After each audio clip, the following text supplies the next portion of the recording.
명절입니다. 명절은 대체로 즐거운 날인데 즐거우시죠? 표정들이 그리 즐겁지 않으신 것 같습니다. 오늘 점심 식사가 제공되지 않아서 그런가요? 오늘 같은 날 오징어채가 나오면 참 좋을 텐데. 부족한 후배 목사를 늘 격려해 주시는 목사님이 참 감사하고 늘 고맙습니다. 이게 바로 명절 아부라고 불리는 겁니다. 오늘 같이 말씀 나누겠습니다. 비록 무화과 나무가 무성하지 못하며 포도나무에 열매가 없으며 감람나무에 소출이 없으며 밭에 먹을 것이 없으며 우리의 양이 없으며 외양간에 소가 없을지라도 나는 여호와로 말미암아 즐거워하며 나의 구원의 하나님으로 말미암아 기뻐하리로다. 이 고백은 하박국 3장 17절과 18절에 기록되어 있는 하박국의 고백입니다. 제가 묻고 싶은 것은 이 고백이 여러분들은 좀 공감이 되시는가라고 하는 것입니다. 물론 우리 가운데는 마음 깊이 아멘으로 받고 계신 분들이 계실 겁니다. 그러나 저는 사실 이 말씀이 항상 저에게는 부담으로 다가왔던 것 같습니다. 말씀 때문에 많이 씨름할 수밖에 없었고요. 그렇기에 저처럼 여러분들이 이 말씀을 놓고 어려워한다라고 하는 가정하에서 오늘 설교를 준비했고 그렇게 나누기를 원합니다. 말씀이 의미하는 것이 무엇인지, 하박국이 무엇을 고백하고 있는지는 이해가 됩니다. 그러나 충분히 공감이 되지 않는 것 같습니다. 무슨 말이냐면 하박국의 이 고백이 진짜같이 느껴지지 않는다는 겁니다. 아니 이 고백은 진짜일지는 모르겠지만 실제로 이러한 상황이 오면 과연 하박국이 그때에도 지금과 같이 동일하게 하나님을 향하여 기쁨을 표할 수 있을까라고 하는 것에 좀 의구심이 있었습니다. 왜 그렇겠습니까? 제 경험상 비추어보면 그렇기 때문입니다. 또한 많은 분들의 어떤 경험의 고백을 통해서 듣게 되는 것도 유사한 것 같습니다. 막상 닥치니 생각처럼 잘 안 되더라라고 하는 것입니다. 삶이 바닥을 치는 가운데서도 하나님을 즐거워하고 기뻐하는 일이 과연 가능하겠습니까? 오늘 우리가 이 시간을 통해서 함께 고민해보고 또 풀어나가기 바라는 주제가 바로 이것입니다. 저는 개인적으로 공감이라고 하는 단어를 자주 사용하는 편입니다. 조금 얼굴에 미소를 보여주시면 제가 덜 기죽을 것 같습니다. 오늘 저의 설교에는 웃음 코드가 없습니다. 그래도 작년 설교를 준비할 때는 항상 좀 두세 개 정도의 유머 코드를 집어넣기는 하는데요. 오늘은 웃음기를 쫙 뺐습니다. 그러니까 끝까지 그 표정으로 계셔야 되는데 약간 좀 풀어주시면 제가 좀 위안이 될 것 같습니다. 너무 무섭습니다. 저는 공감이란 단어를 굉장히 자주 사용하는 편인데 이 공감이란 다른 사람의 말이나 글 혹은 감정 등에 동의하게 될 때 사용하는 표현입니다. 그래서 저는 하나님의 마음에 공감한다 혹은 하나님의 마음에 공감해야 한다라고 자주 말하곤 합니다. 공감이란 단어 자체는 한글 번역 성경에는 등장하지 않는 단어입니다. 하지만 그 의미를 갖고 있는 표현들은 여러 곳에서 찾아볼 수 있는 것 같습니다. 개인적으로 그 중에 최고는 단연 빌립보서 2장 2절이라고 생각하는데요. 빌립보서 2장 2절은 이렇게 기록합니다. 마음을 같이하여 같은 사랑을 가지고 뜻을 합하여 한 마음을 품어라고 기록하고 있습니다. 빌립보서의 표현을 통하자면 공감이란 마음을 같이하는 것 혹은 한 마음을 품는 것을 의미합니다. 마음을 같이하고 한 마음을 품는 것. 그런데 이 마음이라는 단어는 참 익숙하면서도 정의 내리기에 굉장히 어려운 단어인 것 같습니다. 성경에 한 번도 사용되지 않은 공감이라는 단어와는 달리요. 이 마음이라고 하는 것은 성경에서 빈번하게 마주할 수 있는 단어 중에 하나입니다. 많이 사용된 단어라고 하는 것은 대단히 중요한 신학적인 의미뿐만 아니라 성경적인 의미를 포함하고 있는 단어라고 생각하셔도 괜찮습니다. 시간을 내어서 성경의 마음을 어떻게 다루고 있는지를 한번 훑어보시면 굉장히 흥미로우실 겁니다. 빌립보서는 마음을 품을 수 있는 것이라고 우리에게 설명하고 있습니다. 우리에게 예수 그리스도의 마음을 품으라고 권하고 있기 때문에 그렇습니다. 에스겔서는 하나님께서 우리에게 새 영과 새 마음을 주실 것이라고 이야기합니다. 또 그렇게 되어지면 우리의 단단하고 완악한 마음이 부드러워질 것이라고 기록하고 있습니다. 이처럼 마음은 본래 우리가 가지고 있는 것이기도 하지만 또 하나님께서 우리에게 주시는 것으로도 이해되어지고 있습니다. 그러니 하나님의 마음과 공감된다는 표현은 어쩌면 하나님께서 하나님의 마음을 우리에게 주셔서 우리가 품는 것이라고 정의 내릴 수도 있습니다. 무슨 말입니까? 비록 무화과 나무가 무성하지 못하며 포도나무에 열매가 없고 감람나무에도 소출이 없고 밭에 먹을 것이 없으며 우리에는 양이 없고 외양간에 소가 없습니다. 그래도 하나님께서 마음 주시면 나는 여호와로 말미암아 즐거워하며 나의 구원의 하나님으로 말미암아 기뻐할 수 있게 된다라는 하박국의 고백이 그와 같은 것입니다. 하나님께서 동일한 마음을 우리에게 주시지 않으면 이 하박국의 고백은 결코 공감이 불가능한 이야기일 것입니다. 그렇게 저는 오늘 우리가 함께 말씀을 나누는 이 시간이든 아니면 이후에 우리의 삶 가운데서든 하나님께서 저와 여러분에게 하박국에 주셨던 동일한 마음을 주시길 간절히 소망합니다. 그러면 하나님께서 마음을 주실 때 그 마음을 품게 되는 장소는 과연 어디일까요? 마음으로 계획한다, 마음속으로 생각한다라고 하는 개념을 좀 떠올리시면 마음은 우리 머리에 자리하고 있는 것 같습니다. 그러나 한자로 마음을 마음심이라고 이야기하고 영어로도 하트라고 표현하는 것을 우리가 좀 기억해낼 수 있고 근심하는 마음, 상쾌한 마음이라고 하는 표현들을 성경에서 발견하게 되는 것을 좀 염두에 둔다면 마음의 위치는 가슴인 것 같기도 합니다. 여러분은 마음이 어디에 있다고 생각하십니까? 머리입니까? 가슴입니까? 위와 아래라는 개념 말고 오른쪽과 왼쪽이라고 하는 개념은 좀 어떻습니까? 여러분은 마음이 오른쪽에 있습니까? 왼쪽에 있습니까? 전도서는 이렇게 말하고 있습니다. 10장 2절인데요. 지혜자의 마음은 오른쪽에 있고 우매자의 마음은 왼쪽에 있다라고 이야기합니다. 물론 여기서 오른쪽 왼쪽의 개념이 문자 그대로의 오른쪽과 왼쪽을 이야기하는 것은 아니겠죠. 마음의 위치가 어딘가라고 하는 고민은요, 사실 성경적인 고민보다는 철학에서 주로 다루어 왔던 주제입니다. 그리고 다양한 주장들이 있어 왔죠. 아직도 마음의 위치는 정확하게 알 수 없지만 그러나 우리는 그 어느 때보다 마음이라고 하는 것을 중요하게 여기는 감성 시대를 살아가고 있는 것만큼은 분명합니다. SNS에는 종종 감성을 자극하는 영상들이 올라오는데요. 사실 영상을 보여드릴까 좀 고민을 했었습니다. 그런 영상을 보여드리는 것보다 상상하는 것이 훨씬 더 우리의 감성을 자극하는 것 같아 제가 말로 이 영상을 설명하도록 하겠습니다. 좀 들으시면서 이미지를 떠올리시면 좋을 것 같습니다. 왜냐하면 그 이미지 속에는 나와 관련된 사람들이 등장하게 되기 때문입니다. 장소는 해외의 어느 유명한 관광지입니다. 딸과 엄마가 함께 여행을 하고 있습니다. 딸은 얼굴에 미소를 띄우며 능숙하게 외국의 거리, 관광지를 활보하고 있는 중입니다. 엄마는 딸보다 몇 걸음 뒤처져서 굉장히 걱정스러운 표정으로 딸을 쫓아가고 있습니다. 아마도 딸을 놓쳐서 길을 잃어버리지 않기를 바라는 마음으로 애쓰고 있는 것처럼 보입니다. 종종 걸음으로 발걸음을 재촉하고 있는 엄마의 모습이 보입니다. 그러다가 안 되겠는지 이내 엄마는 달려가서 딸의 손을 움켜잡습니다.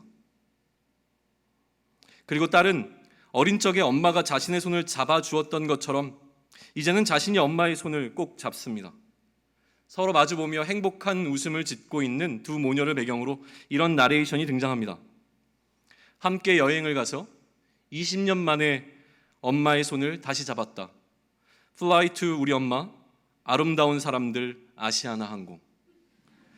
제품 자체를 홍보하지 않고 제품을 통해 얻을 수 있는 어떤 감성적인 요소를 다루는 것, 이것을 감성 마케팅이라고 부릅니다. 왠지 엄마와 함께 여행을 떠나고 싶도록 만들어주는 것, 그리고 그 여행을 떠날 때 그 감성을 동일하게 느끼기 위해 그 항공사를 선택하게끔 만드는 것이 바로 감성 마케팅이라고 하는 것입니다. 일반적으로 여성이 남성보다 더 감성적이라고 알려져 있는데요. 그러나 성에 상관없이 일반적으로 모든 인간은 20%의 합리성과 80%의 비합리성으로 살아가는 존재라고 하는 분석도 마주할 수 있습니다. 그래서일까요? 우리는 이성 마케팅보다는 감성 마케팅이 더 중요해진 감성의 시대를 살아가고 있는 것은 분명합니다. 예전에 말씀드린 것을 기억하는지는 모르겠습니다만 이러한 감성 시대를 살아가는 중요한 코드는 스펙이 아니라 스토리입니다. 스토리가 우리의 마음에 강한 기억을 남기기 때문인데요. 스펙과 같은 팩트들이 우리의 지성을 자극한다면 스토리는 우리의 감성을 자극하고 있습니다. 덴마크의 미래학자 중에서 롤프 옌센이라고 하는 사람이 있는데요. 그가 드림 소사이어티라는 그의 책에서 이 스토리의 중요성에 대해서 굉장히 강조를 하고 있습니다. 그런데 그 이야기 가운데서 뭔가 시선을 좀 사로잡는 단어가 있어서 그것을 소개하면 좋겠습니다. 어떤 기획의 단계에서 사용되는 브레인스토밍이라고 하는 단어가 있습니다. 이거는 이제 전문적인 용어라기보다는 많은 사람들이 익숙해하는 단어 가운데 하나일 것입니다. 어떤 조직원들의 구성원들의 이성적인 사고를 통해서 좋은 아이디어를 유도해내는 것, 그런 과정 가운데 등장하는 것이 브레인스토밍이라고 하는 것인데요. 롤프 옌센은 이처럼 어떤 이성적인 사고의 대표인 머리를 사용하는 것이 아니라 우리의 마음을 조직원들과 함께 나누는 과정을 통하여서 무언가 좋은 결과를 끄집어내는 하트스토밍이라고 하는 개념을 제시하고 있습니다. 다시 말해서 하트스토밍이라고 하는 것은 조직원들의 어떤 구성원들의 정서를 효과적으로 이끌어내서 하나로 모으는 과정이라고 볼 수 있는 것이죠. 사실 우리 교회만큼 이 하트스토밍을 잘하는 교회도 없다고 생각을 합니다. 왜냐하면 담임 목사님께서 늘 마음이 어떤지를 물으시기 때문에 그렇습니다. 항상 보면 물으십니다. 요즘 마음이 어때? 그러다 보니까 모든 목회자들이 성도님들을 대할 때 가장 먼저 묻는 질문 가운데 한 가지가 그것입니다. 요즘 마음이 좀 어떠세요? 라고 하는 것이죠. 마음을 나누는 것이 중요하다고 하는 것은 우리 모두가 인정할 것입니다. 마음을 나눈다는 것은 내 마음을 누군가에게 주는 것입니다. 이것을 공감이라고 한다면 이제 우리는 어떻게 마음을 잘 나눌 수 있을까라는 방법론을 고민할 시기인 것 같습니다. 강단에서 선포되어지는 이런 설교 역시 이러한 감성시대적 흐름에 영향을 받는 것이 사실입니다. 학문의 현장에서는요, 감성에 호소하는 설교를 내용이 없다고 별로 좋아하지 않습니다. 그리고 목회의 현장에서는 지성에 호소하는 설교를 드라이하고 건조하다라고 비판합니다. 어느 것이 옳은 것일까요? 저는 제 성격상 감성에 호소하는 설교보다는 이성에 호소하는 설교를 더 선호하고 편안해하는 설교자인 것이 분명합니다. 그런데 어느 순간부터 감성적으로 변해가고 있다는 생각이 듭니다. 눈물이 많아졌습니다. 청년들은 제가 나이가 든 것이라고 말하는데 저는 결코 나이 탓이라고 생각하기보다는 시대적인 니드에 반응하고 있는 목회자라고 생각합니다. 성경은 매우 대단히 논리적인 책입니다. 말씀을 연구하면 연구할수록 느끼는 것이 성경은 수십만 개의 톱니가 서로 맞물려 돌아가는 하나의 거대한 구조물과 같다라고 하는 느낌입니다. 여담인데요. 어느 카페에서 누군가를 기다리다가 시간이 조금 남아서 카페에 꽂혀있는 남성 잡지를 끄집어냈습니다. 그냥 뒤적이면서 그림을 보다가 어느 기사에 잠깐 멈추게 되었습니다. 그 기사는 남성 시계에 관한 것이었는데요. 저는 액세서리를 별로 좋아하지 않아서 차고 다니지는 않는데 우연히 보았던 어떤 영상 가운데 시계 장인이 하나의 시계를 만드는데 어떠한 노력을 얼마나 세심하고 얼마나 정교한 노력을 쏟아붓는지를 본 영상 때문에 그 다음에 갑자기 시계에 관심이 가기 시작했습니다. 그 시계 기사를 보는데요. 그 기사에 소개하고 있는 시계 가운데서 가장 저렴한 것은 100만 원이었고 가장 비싼 것은 5천만 원이 넘었습니다. 시계 하나에 5천만 원이 넘는 것이죠. 만약에 그 시계가 시계값을 한다고 친다면 정말 얼마나 귀한 보석으로 얼마나 정교하게 만들어진 시계일까라고 하는 궁금증이 들어왔습니다. 영어 표현 가운데 priceless라고 하는 단어가 있습니다. 값을 매길 수 없다라고 하는 의미인데요. 값어치가 없다는 것이 아니라 대단히 귀중하다라고 하는 표현을 담고 있는 말입니다. 정교함으로 만약에 값을 매길 수 있다면 성경은 값을 매길 수 없을 만큼 섬세합니다. 특별히 저를 도전하고 저를 변화시켰던 성경의 인물 가운데 한 명이 바울이었는데 바울이 가지고 있는 구원의 논리적 뼈대는 정말 어마어마합니다. 그런데 이 시계보다도 더 섬세한 논리 구조의 중심에 있는 것이 바로 그리스도의 십자가 사건이라고 하는 것입니다. 그리스도의 십자가 사건은 사랑입니다. 사랑은 논리를 뛰어넘는 것이고 비논리의 상징적인 것입니다. 가장 이성적이지 않고 가장 감성적인 것이 바로 사랑일 것입니다. 성경이 이처럼 우리의 이성과 감성 모두를 요구하고 있기 때문에 설교도 이성과 감성이 모두 필요합니다. 우리의 마음 나눔도 이처럼 이성과 감성이 모두 필요합니다. 이웃이나 하나님의 마음과 공감하기 위해 우리의 이성과 감성을 모두 사용해야 한다는 말입니다. 이성과 감성을 모두 사용해서 하나님과 그 마음을 공감하기 위해서 하박국은 너무나 귀한 성경입니다. 하박국은 하나님을 향하여 두 가지 중요한 질문을 던지고 있습니다. 그 첫 번째 질문은 굉장히 감성적인 질문이었습니다. 1장 2절과 4절을 제가 대신 봉독해 드리겠습니다. 여호와여, 내가 부르짖어도 주께서 듣지 아니하시니 어느 때까지 이리이까? 내가 강포로 말미암아 외쳐도 주께서 구원하지 아니하시나이다. 어찌하여 내게 죄악을 보게 하시며 패역을 눈으로 보게 하시나이까? 겁탈과 강포가 내 앞에 있고 변론과 분쟁이 일어났나이다. 이러므로 율법이 해이하고 정의가 전혀 시행되지 못하오니 이는 악인이 의인을 에워쌌으므로 정의가 굽게 행하여 짐이니이다. 더 이상 하나님께서 나에게 관심이 없으신 것과 같은 소외감과 외로움, 고독감 가운데 던져진 상황에서 하나님께 던지는 질문입니다. 하나님, 내가 이렇게 힘들다고 외치는데 하나님은 왜 내 기도를 안 들어주시는 것인가요? 라고 하는 것이죠. 마음이 많이 상해 있는 선지자의 모습이 그림 그려집니다. 이러한 하박국의 감성적인 호소에 하나님께서는 답변을 주십니다. 그런데 답변을 주시기 전에 하나님께서는 한 가지 매우 중요한 말씀을 먼저 하고 계십니다. 우리는 여기에 좀 주목해 보셨으면 좋겠습니다. 1장 5절인데요. 1장 5절을 함께 봉독하겠습니다. 1장 5절, 여호와께서 이르시되 너희는 여러 나라를 보고 또 보고 놀라고 또 놀랄지어다. 너희 생전에 내가 한 가지 일을 행할 것이라. 누가 너희에게 말할지라도 너희가 믿지 아니하리라. 우리는 하나님께서 자신의 계획을 알려주시면 우리가 이해할 수 있을 것이라고 기대합니다. 질문을 던졌고 답변을 들었으니 이해할 것이라고 오해하고 착각하는 것이죠. 우리는 하나님께서 하나님의 일하심을 보여주시면 하나님을 더 잘 믿을 수 있을 것이라고 생각하고 그렇게 하나님께 요구합니다. 그러나 이것이 대단히 큰 착각이라고 하는 것을 경고하고 계시는 구절인 것입니다. 사도행전 13장에서 바울은 이 하박국에 기록된 1장 5절을 사용하여서 그의 설교를 진행하고 있습니다. 사도행전 13장 38절로부터 제가 읽겠습니다. 그러므로 형제들아, 너희가 알 것은 이 사람, 다시 얘기하면 예수 그리스도를 힘입어 죄사함을 너희에게 전하는 이것이며, 또 모세의 율법으로 너희가 의롭다 하심을 얻지 못하던 모든 일도 이 사람 예수 그리스도를 힘입어 믿는 자마다 의롭다 하심을 얻는 이것이라. 그런즉 너희는 선지자들을 통하여 말씀하신 것이 너희에게 미칠까 삼가라. 일러스되 보라, 멸시하는 사람들아, 너희는 놀라고 멸망하라. 내가 너희 때를 당하여 한 일을 행할 것이니 사람이 너희에게 일러줄지라도 도무지 믿지 못할 일이라 하였느니라. 도무지 믿지 못할 일이라고 표현하고 있습니다.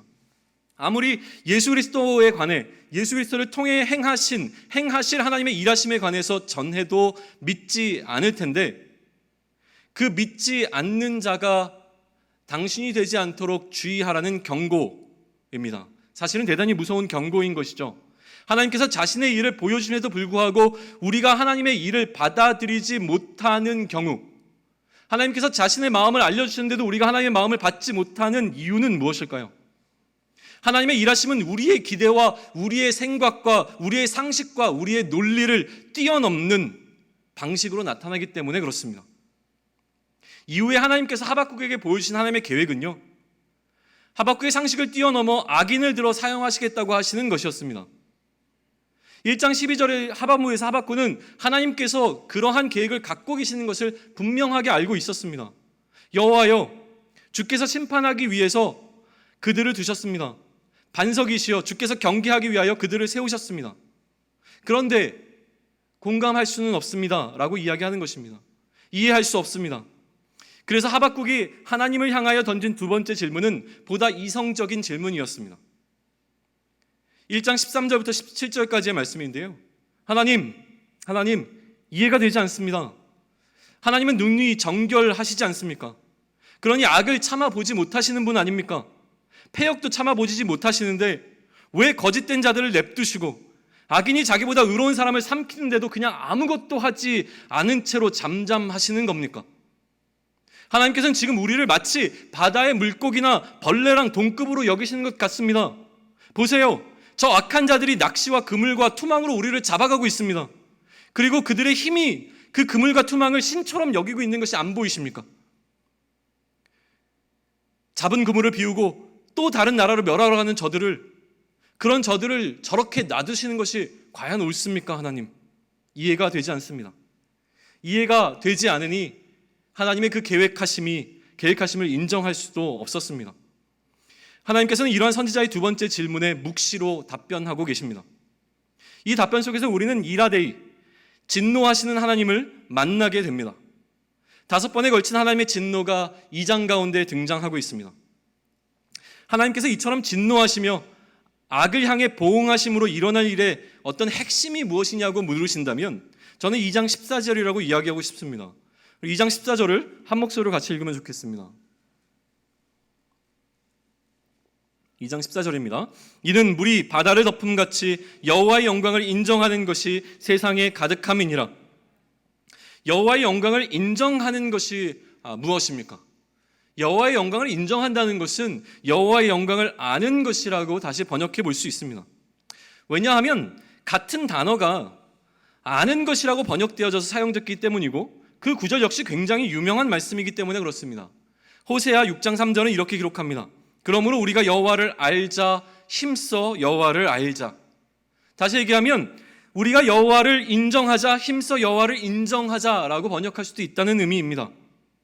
그러므로 인정한다는 것이 아는 것이라면 인정하지 못한다는 것은 하나님 알기를 거부하는 것이라고 우리는 이해할 수 있을 것입니다. 이 하나님을 알기를 거부하는 것에 관하여 진노하신 하나님에 관해서 바울은 고린도서 10장에서 이렇게 설명하고 있습니다.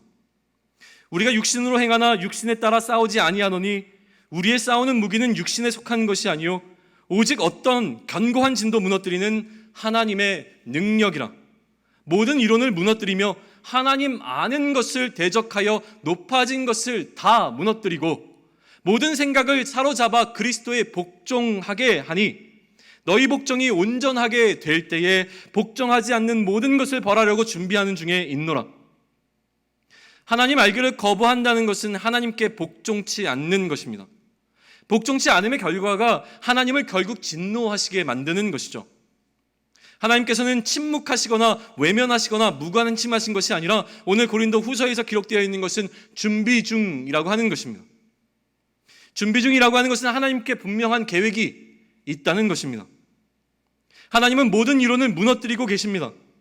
하나님께서는 하나님 아는 것을 대적하여 높아진 모든 것을 다 무너뜨리고 계시는 중이십니다. 하나님께서는 그의 능력으로 모든 생각을 사로잡아 그리스도에 복종케 만드는 일을 하고 계십니다.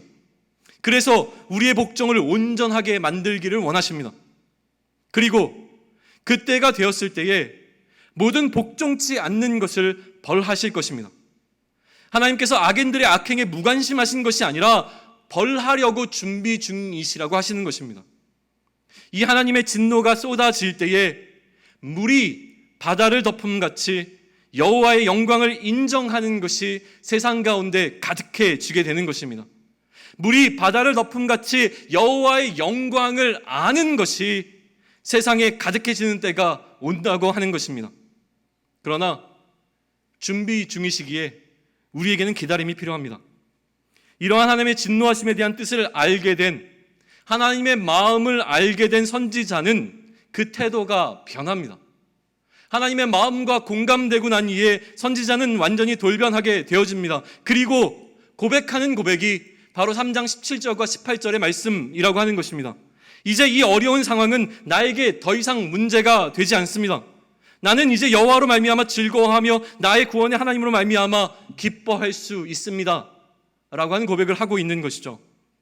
그러므로 이 고백이 우리의 고백이 되기 위하여서 하박국 선지자와 같이 우리도 하나님의 뜻을 알아야 하고 하나님의 마음과 공감되어져야 합니다. 하나님의 뜻을 알고 하나님의 마음과 공감되어져야 우리 삶이 변하기 때문입니다. 여기서 키는 하나님의 마음을 아는 것, 하나님의 뜻을 아는 것입니다. 그러면 어떻게 우리는 하나님의 마음과 공감되어질 수 있겠습니까? 하박국에서는 하나님께서 직접적인 계시, 즉 묵시를 통해서 하나님의 뜻을 선지자에게 알려주고 계시는 장면이 등장합니다. 이 원리는 오늘날 우리에게도 동일합니다. 하나님께서 자신을 우리에게 알려주지 아니하시면, 하나님께서 계시하지 아니하시면 우리는 결코 하나님을 알 수 없는 미천한 존재들입니다. 그러면 우리가 할 수 있는 것은 아무것도 없겠습니까? 오늘 하박국서는 우리에게 두 가지를 이야기합니다. 첫째는 하나님과 논쟁하라고 이야기합니다. 어떻게 피조물이 창조물인 하나님과 논쟁할 수 있겠는가? 타당치도 않은 일이다. 말도 안 되는 일이다. 감히 어떻게? 맞습니다. 그러나 이것은 신뢰가 바탕이 되어진 논쟁이라고 하는 것입니다.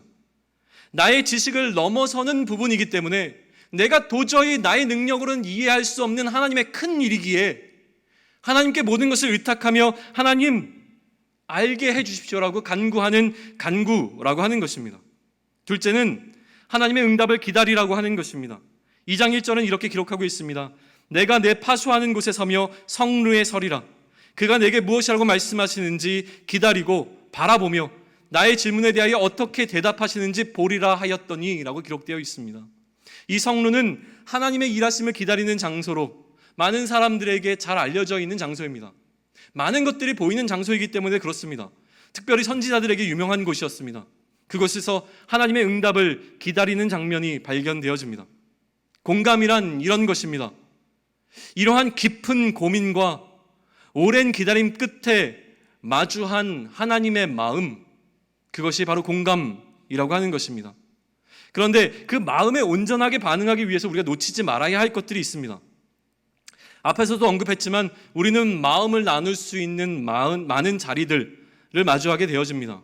요즘 제가 고민하는 것 가운데 한 가지는 어떻게 잘 마음을 나눌 수 있겠는가라고 하는 것인데요. 마음 나눔의 가장 중요한 것은 신뢰가 아닌가라는 생각을 해봅니다. 아직 신뢰가 생기지 않았을 때 마음이 적당히 열립니다. 그리고 무언가 신뢰가 깨지고 상대방에 관한 믿음이 생기지 않을 때 마음은 닫혀버리게 되는 것을 경험하게 되어집니다. 하박국이 하나님을 향해 보이는 논쟁적인 태도 때문에 하박국을 오해하지 않으셨으면 좋겠습니다. 1장 12절 상반절을 보시면 선지자가 이르되 여호와 나의 하나님 나의 거룩하신 이여 주께서는 만세전부터 계시지 아니하십니까? 우리가 사망에 이르지 아니할 것입니다. 하박국은 하나님을 향한 올바른 신앙의 고백을 갖고 그의 구원에 관한 확신이 있었던 선지자였습니다. 하나님을 향한 가장 근본적인 믿음을 무너뜨리지 않은 채로 하나님을 이해하기 위해서 씨름하며 질문을 던졌던 것이죠. 그러한 하박국에게 하나님도 그의 미쁘심을 보여주고 계십니다. 그것이 오늘 2장 2절부터 4절까지의 말씀입니다. 우리 한 목소리로 같이 읽었으면 좋겠습니다. 2장 2절로 4절까지를 우리 함께 봉독합니다. 여호와께서 내게 대답하여 이르시되 너는 이 묵시를 기록하여 판에 명백히 새기되 달려가면서도 읽을 수 있게 하라. 이 묵시는 정한 때가 있나니 그 종말이 속히 이르겠고 결코 거짓되지 아니하리라. 비록 더딜지라도 기다리라. 지체되지 않고 반드시 응하리라. 보라 그의 마음은 교만하며 그 속에 정직하지 못하나 의인은 그의 믿음으로 말미암아 살리라. 아멘. 하박국에게 주신 하나님의 마음, 그것은 지금 이 악이 승리하는 것 같이 말도 안 되는 상황은 정한 때가 있으니 반드시 끝날 것이다 라고 하는 것입니다. 이 묵시는 정한 때가 있으니 그 종말이 속히 이르겠고 또 이것은 거짓이 아니다. 다만 너의 생각에 비록 더디게 느껴질지라도 기다려야 한다. 왜냐하면 반드시 응할 것이기 때문에 그렇다라고 하는 것입니다. 이것이 하나님께서 하박국에게 주신 하나님의 마음이었던 것입니다. 그런데 이 상황을 끝내시는 하나님의 방법이 2장에서 무엇으로 나타났습니까? 진노였습니다. 진노란 복종치 않는 것들을 벌하시는 것입니다.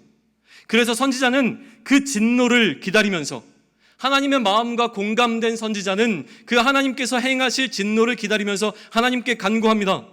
여호와여 내가 주께 대한 소문을 듣고 놀랐나이다. 여호와여 주는 주의 일을 이 수년 내에 부응하게 하옵소서. 이제는 완전히 하나님의 마음을 이해하고 있습니다. 이 수년 내에 나타내시옵소서. 한편으로 진노 중이라도 긍휼을 베풀어 주실 것을 간구하고 있습니다. 이것이 이성과 감성으로 하나님의 마음을 완전히 공감한 자가 보이는 온전한 반응인 것입니다. 이성적으로는 하나님의 공의를 구하고 있습니다. 그러나 감성적으로는 하나님의 긍휼을 구하고 있는 것도 발견할 수 있습니다. 하나님의 마음과 온전히 합하여진 공감된 상태라는 것이죠. 저는 하나님께서 오늘 우리에게도 동일하게 말씀하신다고 믿습니다. 내가 약속한다. 하나님께서 마음을 주시고 우리에게 또 말씀하시는 겁니다. 내가 이 마음을 너에게 줄게. 그리고 내가 너에게 분명하게 약속한다. 이 상황은 반드시 끝날 거야. 내가 다 정해둔 때가 있어. 나에게 계획이 있거든. 그런데 너의 기준에서는 기다려야 할지 몰라. 하지만 내가 분명히 약속할게. 내가 너에게 보여줄 나의 마음은 반드시 이루어질 거야. 거짓말이 아니야. 그러니 너는 믿어. 그 믿음이 필요해. 그러므로 우리에게 이 믿음이 필요합니다. 상황을 주목하면 이 상황이 하나님과 나와의 거리를 멀어지게 만듭니다. 지금 현재 내가 놓여있는 상황만 주목하면 이 상황이 하나님을 향한 나의 신뢰를 무너뜨리기에 충분합니다. 그러나 하나님을 향한 믿음을 잃지 않고 그 신뢰가 이 상황을 넘어서게 해야 합니다. 상황에 지지 않으셨으면 좋겠습니다. 상황 너머에 계신 하나님만 의지할 수 있으면 좋겠습니다. 반드시 우리에게 마음을 주시고 그 마음은 하나님이 정하신 때에 끝나게 될 것이기 때문에 그렇습니다. 그러므로 고백할 수 있어야 됩니다. 하나님, 내 상황은 정말 말도 안 됩니다. 그런데 나는 주님으로 말미암아 즐거워합니다. 하나님, 내 상황을 보세요. 완전히 바닥을 치고 있습니다. 그런데 나의 구원의 하나님으로 말미암아 나는 기뻐할 수 있습니다. 만약 저에게 누군가 그렇게 설교를 하신 목사님은 하박국 선지자처럼 사실 수 있겠습니까? 라고 물으신다면 저는 굉장히 당당하게 답할 수 있습니다. 아니요, 저는 그렇게 못 살겠습니다.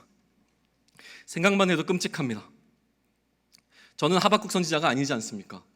저는 그냥 박철홍 목사일 뿐입니다. 그런데 이렇게 덧붙일 것입니다. 다만 매일의 삶에서 훈련합니다. 그리고 매일의 삶에서 기도합니다. 그런 상황이 오게 되면 즐거워할 수 있게 해달라고 간구합니다. 그런 상황이 오게 되면 미친 듯이 즐거워할 수 있게 해달라고 기도합니다. 그런 상황이 오게 되면 구원의 하나님만 바라볼 수 있는 자가 될 수 있게 해달라고 하나님께 기도하고 매달리고 있는 중입니다. 저는 여전히 죽음의 공포로 이끌고 가는 여러 가지 상황들이 두렵습니다. 죽음의 증상들 가운데 놓여있는 나의 모습이 굉장히 왜소해 보입니다. 이 상황을 피할 수 있으면 좋겠습니다. 그러나 그 죽음의 상황에 마주할 때에 스데반과 같이 그 상황을 받아들일 수 있는 담대함을 주실 것이라고 하는 믿음이 저에게는 있습니다. 지금은 감당할 수 없을 것 같은 그 상황이지만 막상 그 상황에 마주하게 되는 때가 오게 되면 하나님께서 능히 감당할 힘을 주실 것이라고 믿습니다. 하나님의 마음과 공감하셔야 합니다. 공감되지 않을 때 하나님께 물으며 망루에 올라가 하나님의 답변 보기를 간구하는 우리가 되기를 소망합니다. 그러므로 상황이 지는 것이 아니라 나의 삶의 자리와 상황을 뛰어넘어 날 구원하신 하나님으로 인해 감사하고 기뻐하는 우리의 삶이 되기를 소망하고 축복합니다. 이 시간 일어나셔서